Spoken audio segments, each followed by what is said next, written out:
Bismillahirrahmanirrahim. Assalamualaikum warahmatullahi wabarakatuh. Alhamdulillahirabbil alamin. Wassalatu wassalamu ala Rasulillah wa ala alihi wa ashabihi ajmain. Amma ba'du. Rabbi syrah li sadri wa yassir li amri wahlul 'uqdatam min lisani yafqahu qawli. Rabbi zidni ilma warzuqni fahma. Subhanaka la ilma lana illa ma 'allamtana. Innaka antal alimul hakim wa la haula wa la quwata illa billahil aliyyil azim. Pertama-tama marilah kita panjatkan rasa syukur kepada Allah atas limpahan nikmat karunia hidayah, petunjuk, kemudian kesehatan sehingga kita dapat sama-sama melaksanakan ibadah Ramadan tahun ini dan ibadah-ibadah lainnya dengan baik. Salawat serta salam semoga selalu tercurahkan kepada junjungan kita Nabi besar Muhammad SAW. Pada kesempatan kali ini kita akan melanjutkan bahasan kajian kita terkait dengan mubtilatus shaum atau hal-hal yang membatalkan ibadah puasa. Pada bahasan sebelumnya kita sudah membahas sampai pada al-mufattir al-khamis, yakni yang membatalkan ibadah puasa itu sampai pada 5 hal. Maka kita ulangi sedikit. Hal yang pertama adalah yang membatalkan ibadah puasa dan wajib mengqadha serta hapus pahala ibadah puasanya, itu adalah yang pertama ar-riddah atau murtad atau keluar dari agama Islam. Kemudian yang kedua adalah perempuan yang al-haid wan nifas wal wiladah, perempuan yang haid, nifas kemudian melahirkan. Yang ketiga adalah al-junun walau lahdzah, gila meskipun dia sebentar. Kemudian yang keempat al-igma was sukru, ini yang pingsan kemudian yang mabuk. Yang kelima adalah al-jima, suami istri berhubungan di siang bulan Ramadan. Kemudian yang lanjutan yang keenam al-mufattir as-sadis, yang keenam adalah wusulu ainin min manfadhin maftuhin ilal jauf, masuknya satu benda dari organ yang terbuka ilal jauf ke rongga tubuh. Maka apa yang dimaksud dengan istilah-istilah tersebut? Berikut adalah penjelasannya. Adapun yang dimaksud dengan wusulu ainin, masuknya benda itu katanya kharaja bihi, tidak termasuk al-hawa, tidak termasuk udara atau angin ya. Fala yadur wusuli hawain ilal jauh, maka tidak mengapa atau tidak membahayakan, tidak membatalkan masuknya udara ilal jauh ke dalam rongga. Jadi kalau benda itu kita mengenal ada benda padat, benda cair, gas. Nah, barangkali yang dimaksud dengan hawa di sini adalah gas itu.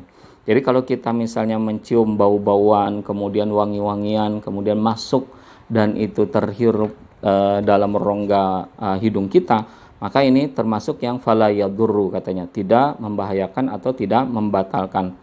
Wa kadzalika, dan demikian pula mujarradut ta'mi, kalau itu hanya sebatas rasa saja, wareh atau udara atau angin, biduni ainin, tanpa benda, maka ini fala yufattiru ma wasala minhuma, maka tidak membatalkan apa yang masuk dari kedua hal itu atau yang masuk ke dalam rongga tubuh kita dari dua hal itu. Misalnya kita memasak yang pedas-pedas kemudian masuk dia rasa pedasnya itu melalui rongga hidung kita. Nah, ini tidak termasuk yang membatalkan selama itu tidak bendanya katanya yang masuk atau ainnya itu. Yang kedua, apa yang dimaksud dengan manfadh maftuh? Jadi organ yang berlubang itu atau organ yang terbuka itu apa itu? Kalau manfadh ini kan dari kata nafadha. Nafadha itu artinya menembus. Manfadh itu mungkin ismul makan ya, tempat yang tertembus atau yang berlubang, tempat yang berlubang. Maftuh itu adalah terbuka atau berlubang. Jadi manfaat maftuh itu adalah tempat yang berlubang.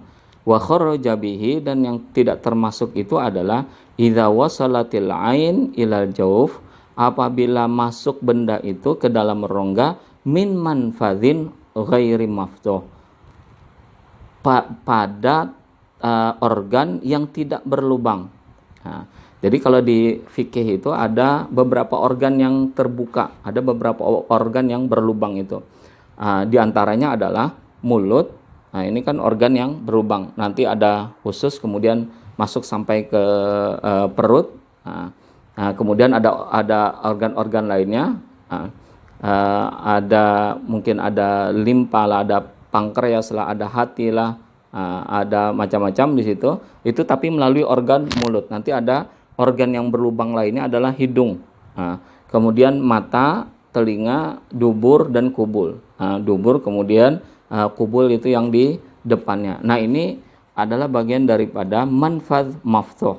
Tapi kalau dia benda itu masuk dari manfadh ghairu maftuh, organ yang tidak berlubang, maka ini tidak mengapa katanya. Idza wasalatil ain ilal jawb min manfadh ghairu maftuh, kalau dia satu benda itu masuk ke organ yang tidak berlubang, seperti kaduhan, seperti apa? Minyak atau minyak rambut. Wa nahwihi dan yang lainnya bitasyarrubi al-masam, melalui pori-pori yang luar itu. Misalnya kepala, kemudian kita minyak rambuti dan otomatis minyaknya itu masuk ke pori-pori kepala itu. Maka itu tidak membatalkan ibadah puasa. Kenapa? Karena dia masuknya min manfadh ghairi maftuh, karena melalui organ yang tidak berlubang. Sebagaimana kita juga misalnya menggunakan minyak-minyakan untuk urutan badan, atau memijat badan segala macam, kemudian pakai minyak-minyak yang hangat. Ini kan secara otomatis minyak yang kita gunakan itu masuk ke dalam tubuh kita, tapi dia min manfadh ghairi maftuh, dari tempat atau organ yang tidak berlubang, maka dia tidak membatalkan. Wa kullu al manafidh maftuhatun, dan setiap organ yang berlubang itu dia terbuka dia.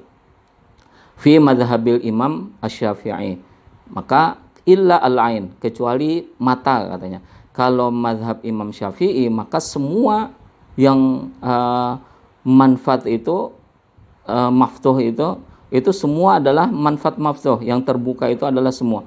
Jadi hidung, mulut, hidung, telinga, kemudian kubul dan dubur itu disebut dengan manfaat maftuh, kecuali katanya kalau dalam mazhab Syafi'i ainun. Jadi mata itu tidak termasuk. Wa kadzalika al-udhun inda al-Imam Al-Ghazali. Demikian hal juga adalah telinga menurut Imam Al-Ghazali. Nah, maka kalau seandainya kita menggunakan ini kan yang ain kata Imam Syafi'i, menurut pendapat Imam Syafi'i ini tidak termasuk manfaat maftuh. Tidak termasuk yang organ yang terbuka atau organ yang berlubang. Dan sementara kalau Imam Al-Ghazali, telinga itu tidak termasuk yang manfaat maftuh. Kalau seandainya ada benda masuk ke mata, kalau menurut Imam Syafi'i, atau benda masuk ke telinga, kalau menurut Imam Al-Ghazali, maka itu tidak membatalkan. Contohnya apa? Obat tetes mata, kemudian itu kan benda cair masuk ke mata, maka ini tidak termasuk yang manfaat maftuh katanya. Menurut pendapat Imam Syafi'i. Nah, tapi kalau menurut pendapat Imam Al-Ghazali itu, maka telinga, kita tetesan telinga itu tidak termasuk manfaat maftuh. Ini yang beberapa konsekuensinya. Jadi yang manfaat maftuh itu berbeda halnya dengan dubur dan kubul. Jadi kalau ada masuk benda itu ke dalam kubul dan dubur, obat yang itu masuk melalui dubur, misalnya obat semacam pil atau apalah masuk ke dalam dubur atau kubul, maka ini dapat membatalkan ibadah puasa. Katanya seperti itu. Kalau dia ada bendanya, baik benda padat maupun benda cair. Qauluhu ilal jauf, apa yang dimaksud dengan jauf, rongga itu apa katanya? Ma yuhilu al-ghidha wa dawa, apa yang dapat menyampaikan, mengalirkan makanan ataupun obat. Jadi apa yang dapat mengalirkan, apa yang dapat menyampaikan makanan dan obat, itu kal maidah, seperti lambung atau perut, au ma yuhilu ad-dawa faqat kadimag, atau yang hanya dapat mengalirkan obat saja seperti otak, atau yang dimaksud mungkin adalah saraf-saraf atau aliran-aliran darah yang ada di tubuh kita itu. Itu sama kayak semacam organ juga ya, jauf juga. Nah, apakah seperti itu dia al-maidah? Nah, itu seperti lambung, organ apa yang masuk ke dalam mulut. Nah, itu yang dapat menyampaikan, mengalirkan makanan dan obat itu. Jadi kan kalau obat-obatan itu hanya ada beberapa hal saja. Yang pertama, pil yang dapat ditelan, kemudian dalam bentuk suntikan yang disuntik melalui pembuluh darah dia. Nah, jadi yang maidah dan dimag, itu barangkali yang dimaksud itu adalah organ mulut, kemudian organ pembuluh darah. Nah, jadi itu katanya jauf itu, yang dimaksud yang ilal jauf itu. Masail fi wusuli al-ain ilal jauf. Beberapa hal yang terkait dengan masuknya benda ke dalam rongga itu tadi. Nah, maka di sini ada 1, 2, ada 4 hal. Nah, yang pertama adalah beberapa masalah itu hukmul ibrah. Jadi hukum suntikan itu. Tazuzu lid darurah. Maka boleh katanya hukumnya suntikan itu untuk keadaan darurat, untuk keadaan yang penting itu, darurah, untuk keadaan darurat. Nah, walakin ikhtalafu fi ibtaliha lisawm ala thalathati aqwal. Tapi mereka para ulama berselisih pendapat apakah suntik itu dapat membatalkan puasa. Maka ini ada 3 pendapat. Yang pertama adalah fa fi qaulin, pendapat yang pertama, innaha tubtilu mutlaqan, bahwa suntikan itu dapat membatalkan secara mutlak. Nah, kenapa? Karena masuknya lewat dimak, lewat otak atau aliran darah. Nah, lewat pembuluh darah itu. Innaha tubtilu mutlaqan, maka suntikan itu secara mutlak dia dapat membatalkan ibadah puasa. Ini pendapat yang pertama. Kenapa? Li'annaha wasalat ilal jauf. Karena suntikan itu masuk ke dalam rongga katanya. Nah, itu pendapat yang pertama. Pendapat yang kedua, innaha la tubtilu mutlaqan. Itu tidak membatalkan ya, secara mutlak tidak membatalkan. Li'annaha wasalat ilal jauf min ghairi manfadhin maftuh. Nah, ini lagi. Kenapa? Karena masuknya benda itu tidak ke rongga itu min ghairi manfadhin maftuh, bukan masuk pada organ yang terbuka. Nah, sebelumnya ada beberapa organ yang terbuka kan, mulut, telinga, mata, hidung, kemudian kubul dan dubur. Nah, kalau suntik itu tidak ada yang maftuh di sini. Tidak ada manfaat maftuh, bukan masuk bagian daripada organ yang terbuka. Maka pendapat kedua ini tidak membatalkan katanya secara mutlak. Nah, obat apa aja berarti tidak membatalkan. Yang ketiga katanya wa qaulin fihi tafsil. Nah, ada perinciannya gitu ya. Wa huwa al-asah, dan inilah pendapat yang paling benar, yang paling sahih. Idza kanat mughadhiyatan, apabila suntikan itu yang disuntikan itu adalah memberikan rasa kenyang, mughadhiyah, fatubtil as-shaum, maka ini dapat membatalkan ibadah puasa. Wa idza kanat ghairu mughadhiyah fananzur. Tapi kalau dia tidak memberikan rasa kenyang atau memberikan asupan makanan, maka ada beberapa hal yang perlu diperhatikan katanya. Idza kana fil uruq mujawwafah, apabila melalui pembuluh darah, fatubtil, maka dia dapat membatalkan. Nah, jadi yang mughadhiyah itu yang dapat memberikan kekuatan, memberikan suplemen, kemudian makanan segala macam, ini tubtil as-shaum, membatalkan puasa. Infus, kemudian obat-obat lainnya yang dapat memberikan rasa segar, rasa sehat, rasa kenyang segala macam, meskipun itu adalah melalui cairan dan tidak melalui manfaat maftuh, tidak melalui organ yang berlubang atau organ yang terbuka itu tadi, tapi tetap itu membatalkan kalau dia mughadhiyah, kalau dia dapat memberikan efek rasa kenyang itu tadi.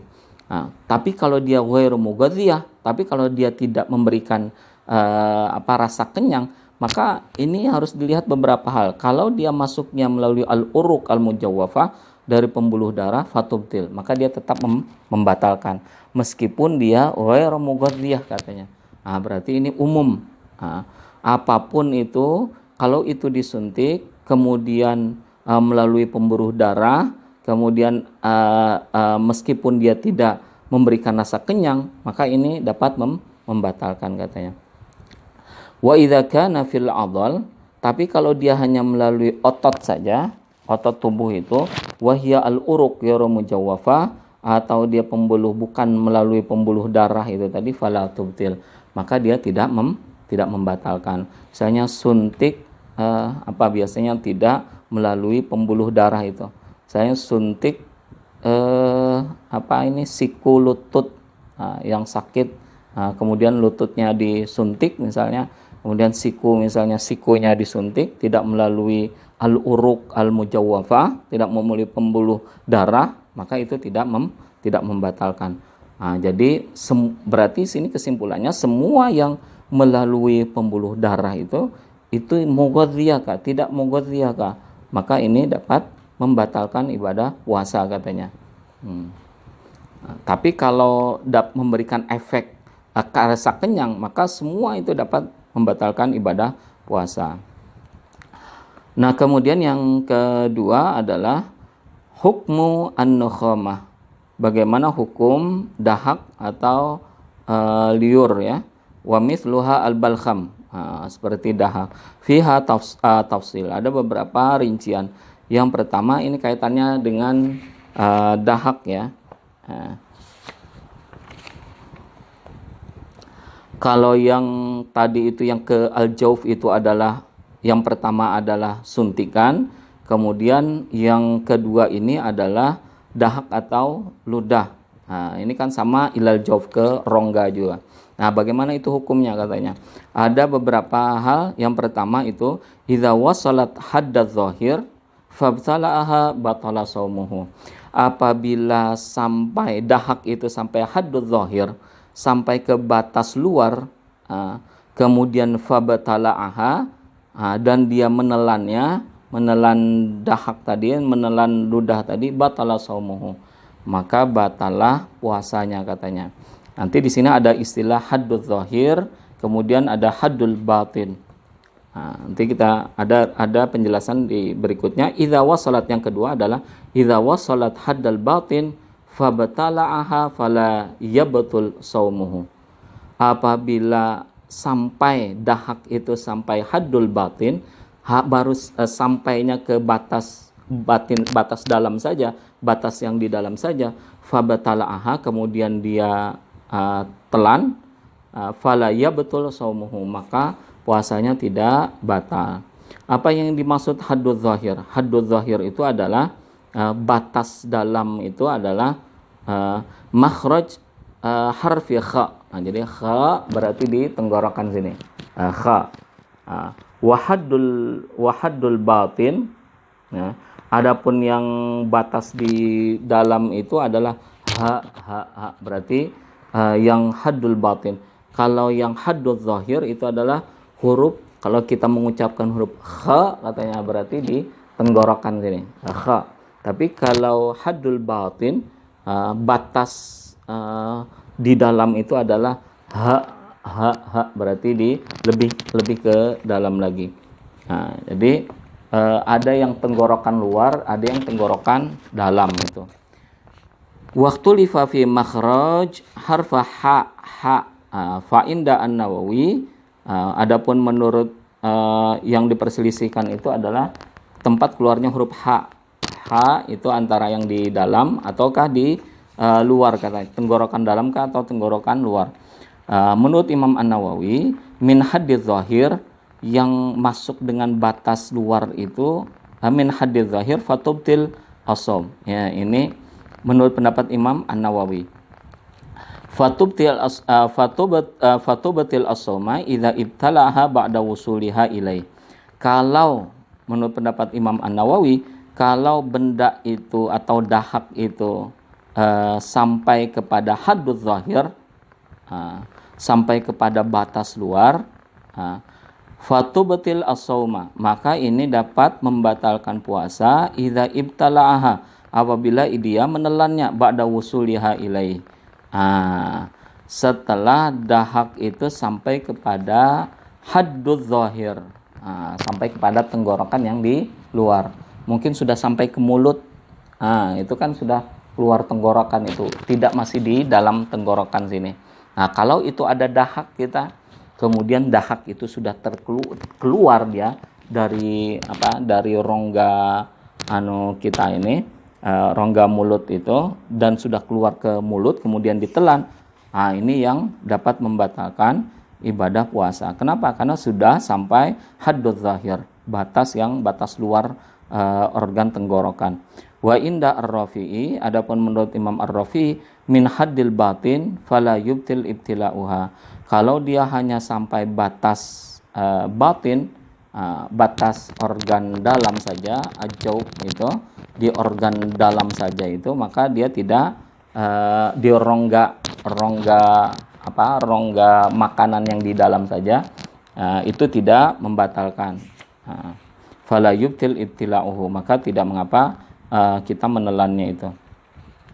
Ini yang kedua. Artinya kalau sudah dahak itu sudah keluar mulut, letaknya sudah di mulut, maka kemudian kita telan, itu dapat membatalkan puasa kita. Yang ketiga adalah hukmu ibtila'i ar-riq. Bagaimana hukumnya menelan air liur? Ini. Di sini la yufattir lima syaqqatil ihtiraz minhu. Jadi menelan air liur ini tidak membatalkan. Kenapa? Masyaqqatul ihtiraz minhu. Karena susahnya kita untuk menahan itu, untuk mencegahnya itu. Tapi ada syaratnya katanya. Bisalah satu syurut, dengan 3 syarat. Yang pertama ayyakuna khalison. Yang pertama liurnya itu harus dia memang liur murni, tidak ada campuran. Sofian, jernih, la mukhtaliton bi ghairihi, tidak bercampur dengan yang lain. Falau ibtala ar-riq al-mukhtalat binahwi sibghin, kalau seandainya liur itu sudah bercampur dengan satu warna, misalnya au bi ghairihi, atau dengan yang lainnya, batala saumuhu, maka batala puasanya. Nah, misalnya mungkin yang ada warnanya, yang ada bukan murni daripada air liur, itu kita gosok gigi dengan odolnya itu bercampur dengan liur kita, itu sudah mukhtalit, itu sudah tercampur dia. Itu kalau masuk ke dalam rongga mulut, itu dapat membatalkan ibadah puasa. Tapi kalau dia masih air liur saja, tidak bercampur dengan apa-apa, maka tidak membatalkan. Ayyakuna tahiran la mutanajjisan. Maka yang kedua itu harus suci, dia tidak najis air liurnya itu. Kemudian yang ketiga, di sini ada penjelasannya. Walau kana sofian, meskipun dia murni atau jernih, ka'antana jasa binahwi dam, kalau seandainya dinajisi oleh darah, thumma naqahu bidunima, kemudian dia tidak membersihkannya dengan air, fala yazalu riquhu wa fumuhu najis, maka tetap saja liur dengan mulutnya itu bernajis. Kalau seandainya di mulut kita ada luka, kemudian luka itu berdarah dia, kemudian bercampur dengan air liur, maka ini sudah tidak murni dan bercampur dengan najis. Kalau dia tidak dibersihkan dengan air, maka tetap saja katanya air liurnya itu tercampur dengan najis. Wa in kana sofian, meskipun dia masih jernih dia, fala budda min ghusli bil ma, maka wajib dia dibasuh dengan air. Jadi untuk mensucikannya itu dibasuh dengan air biar dia murni air liur itu, maka tidak boleh dia bercampur dengan najis. Yang ketiga ayyakuna min ma'dinihi, harus dia itu bertempat, liur itu di tempatnya memang, di ma'dinihi, bertempat di tempatnya. Maka tempat liur itu apa? Fal lisan wal fam kulluhu ma'din. Jadi yang lisan, ini lidah dengan mulut itu tempatnya air liur. Falau ibtala ar-riq, kalau dia menelan ludah itu alladzi wasala ila humrati syafatihi, batala shaumuhu. Kalau lidah itu sudah kalau air ludah itu sampai ke humrah syafatihi. Jadi bibir yang merah ini, maka kemudian dia teguk itu, dia telan itu, maka itu membatalkan. Kenapa? Karena air liur yang sudah sampai ke bibir itu sudah keluar dari makdinnya, sudah keluar dari tempatnya. Nah, ini dapat membatalkan puasa katanya. Nah, itu yang ketiga. Yang keempat, hukmu dukhulil ma athna al-ghusli ila jawfihi biduni ta'ammudin lisoim. Bagaimana hukumnya dukhulil ma, masuknya air athna al-ghusli, pada saat kita mandi, ila jawfihi, melalui rongga, biduni ta'ammudin, baik rongga mulut maupun rongga hidung.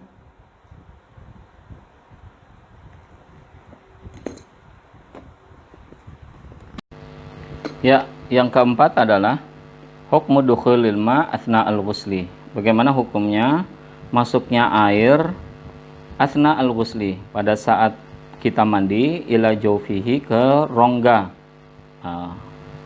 mulut atau rongga hidung kita, biduni ta'ammudin, tanpa sengaja, lisoim, untuk orang yang berpuasa. Fihi tausil, ada beberapa rinciannya.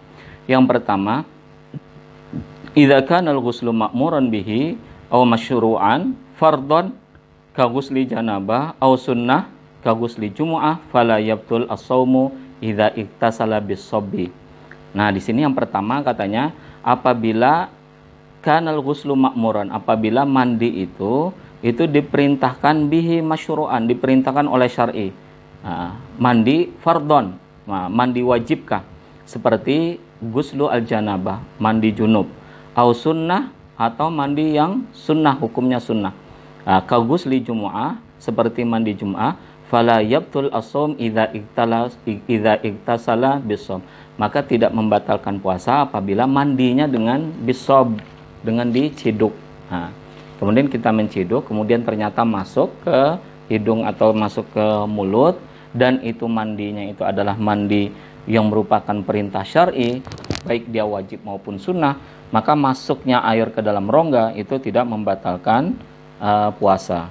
Wa yabtul idza iktasala bil ingimas, tapi batal apabila dia mandinya dengan menyelam masuk dalam air, kemudian ternyata terminum airnya itu ke dalam dan melalui mulut atau melalui hidung, maka itu membatalkan, meskipun mandinya itu adalah mandi masyru', mandinya itu diperintahkan oleh syar'i, baik dia mandi wajib maupun mandi sunnah kalau dia mandinya dengan cara menyelam.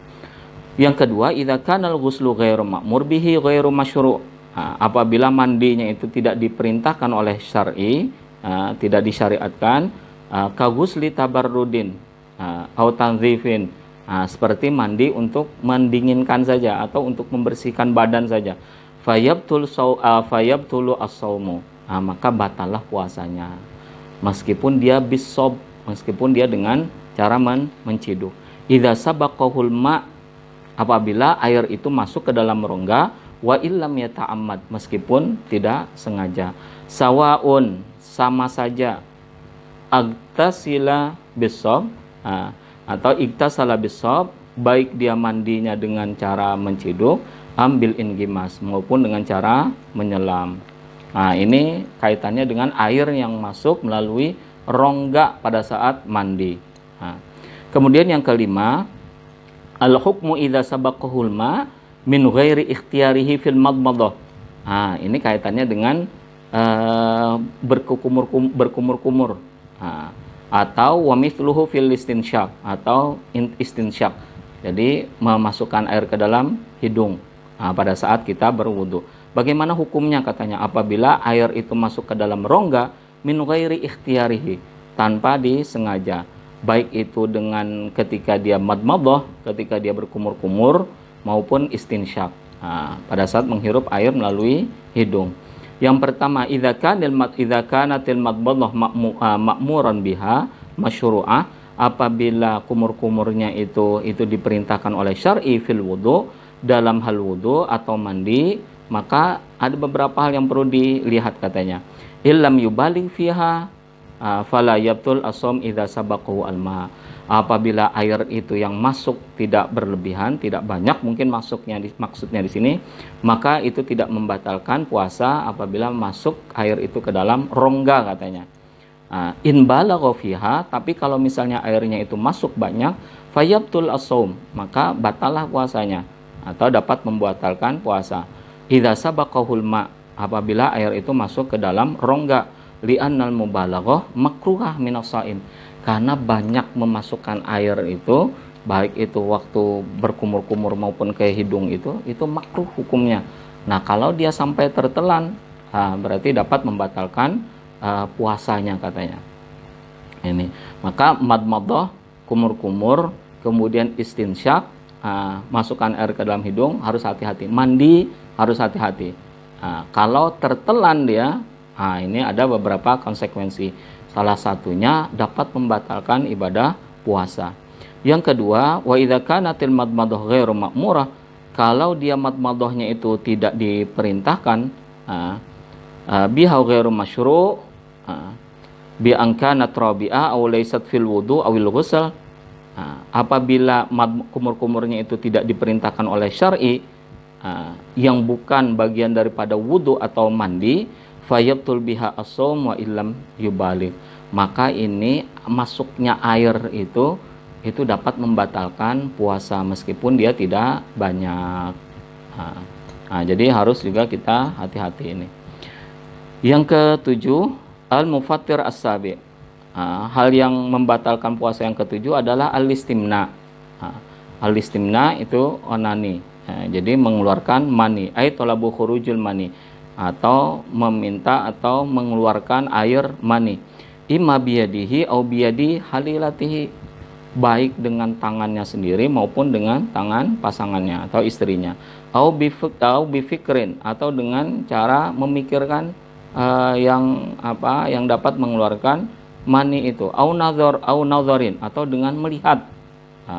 In alima al inzal fihima, apabila dia tahu bahwa dia keluar mani, au bimudaja'ah, atau dengan mudaja'ah, dengan bercumbu kemudian menaiki istri, fa idza anzala fi ihda hadhihi al halat batala saumuhu, apabila keluar dia mani dalam beberapa keadaan tersebut maka batalah puasanya. Nah, jadi dengan tangannya kah? Dengan tangan pasangannya kah? Itu yang pertama. Dengan tangan atau dengan tangan pasangannya. Kalau keluar mani, batal puasanya. Atau bifikrin, jadi melamun, memikirkan, membayangkan, kemudian menghayal, kemudian keluar mani, maka batal juga puasanya. Atau melihat film yang BF, melihat film-film yang tidak bagus, keluar mani, maka dia batal juga. Atau bimudaja'ah, atau suami istri dia bercumbu seperti menggaulinya, maka keluar mani, ini juga membatalkan. Wa khulasatu mas'alati khurujil mani annahu taratan yubtilu wa taratan la yubtil. Simpulannya dari masalah keluarnya mani ini, katanya kadang dia dapat membatalkan dan kadang juga tidak membatalkan puasa. Fayubtil fi halatain, ada dua keadaan kalau dia membatalkan puasa itu. Yang pertama adalah bil istimna, yakni dengan onani, ay talabi khurujil mani mutlaqan bi ayyi kaifiyah. Jadi onani itu dengan cara apapun, dengan model apapun, kemudian keluar dia mani, maka batal dia puasanya. Yang kedua, idza basyara imratahu min ghairi hail. Nah, itu yang mudaja'ah itu tadi. Apabila dia mencumbu istrinya tanpa ada pembatas, tanpa ada kain, kemudian tidak menggunakan pakaian, tidak berpakaian, kemudian dia mencumbu istrinya, kemudian keluar air mani, maka dia batal ya. Tanpa ada hail, tanpa ada pembatas, tanpa ada kain. Wala yubtil fi halatain, tapi dia tidak membatalkan kalau dia dengan dua keadaan, dua kondisi. Yang pertama, idza kharaja min ghairi mubasyarah, kanadharin aw fikrin, apabila keluar katanya mani itu min ghairi mubasyaratin, tanpa dia mencumbu. kanadzorin au fikrin, seperti melihat atau membayangkan atau memikirkan. Nah, maka di sini katanya tidak membatalkan. Yang kedua, tanpa mubasyarah langsung ya, tanpa mencumbu. Beda dengan yang melihat tadi itu, melihat film-film yang tidak baik keluar mani, dia tetap membatalkan. Ini kalau dengan pasangan.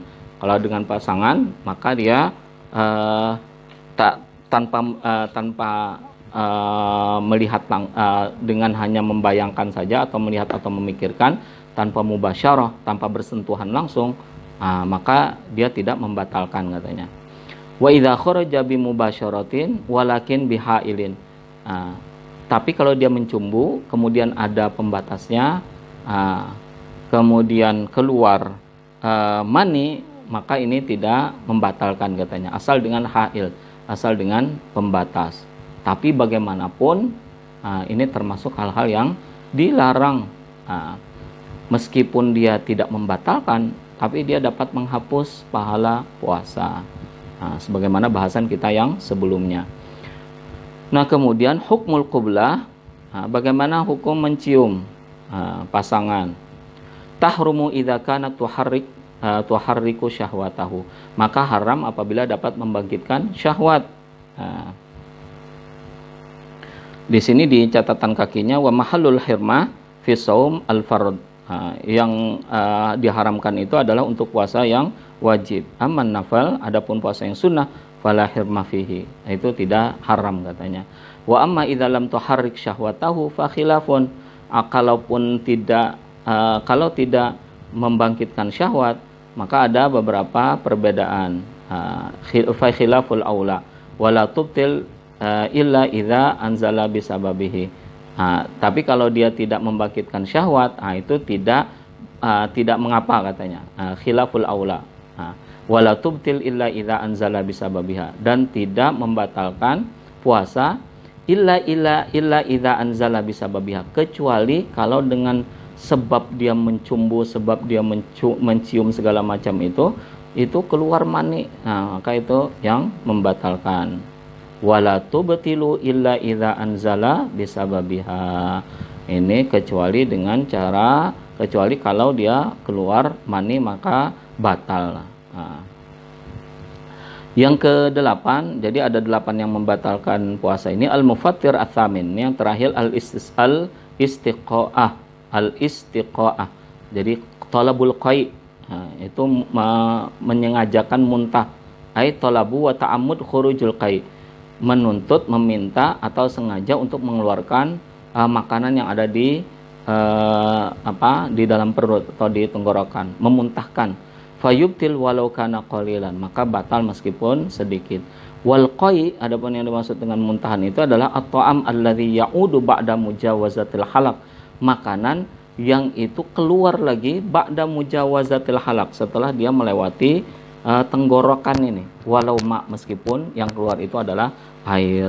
Walau lam yataghayyar ta'muhu walaunuhu, meskipun belum berubah rasa dan warnanya, maka dia tetap membatalkan. Makan, kemudian kita masukkan jari kita ke dalam tenggorokan kita, kemudian keluar makanan meskipun itu air, maka sedikit banyaknya tetap membatalkan katanya.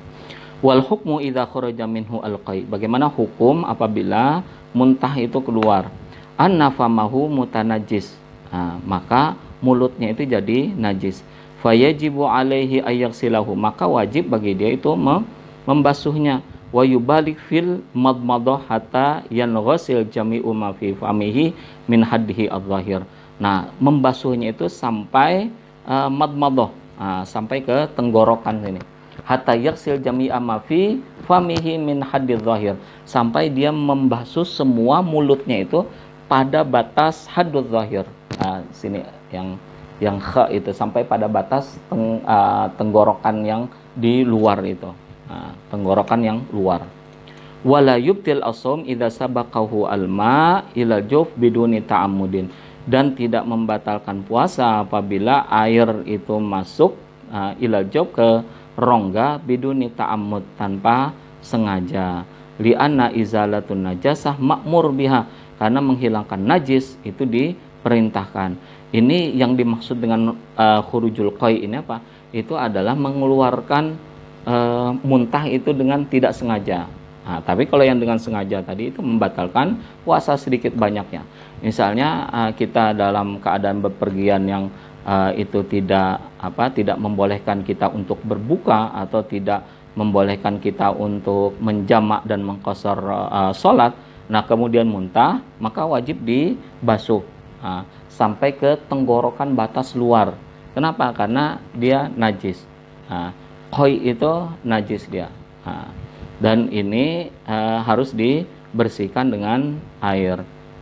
Tapi kalau airnya itu idza sabaqahul ma'ilal jawf, tapi kalau airnya itu masuk ke rongga katanya tanpa sengaja, maka ini tidak membatalkan. Kenapa? Li'anna izalatan najasah ma'mur biha. Karena menghilangkan najis itu diperintahkan. Nah, yang selanjutnya itu adalah aqsamul iftar bi'tibari ma yalzam bisababihi. Pembagian diperbolehkannya berbuka berdasarkan ma yalzamu bisababihi. Konsekuensi apa yang terjadi sebab kita iftar itu. Nah, itu pembahasan yang berikutnya itu. Aqsamul iftar bi'tibari ma yalzam bisababihi. Jadi dengan sebab iftar itu apa konsekuensinya, apa yang harus dilakukan oleh seseorang, qadha, fidyah atau apa. Ini bahasan selanjutnya. Barangkali demikian, mudah-mudahan manfaat. Jadi ada beberapa hal tadi, ini hal yang termasuk bagian dari yang rinci.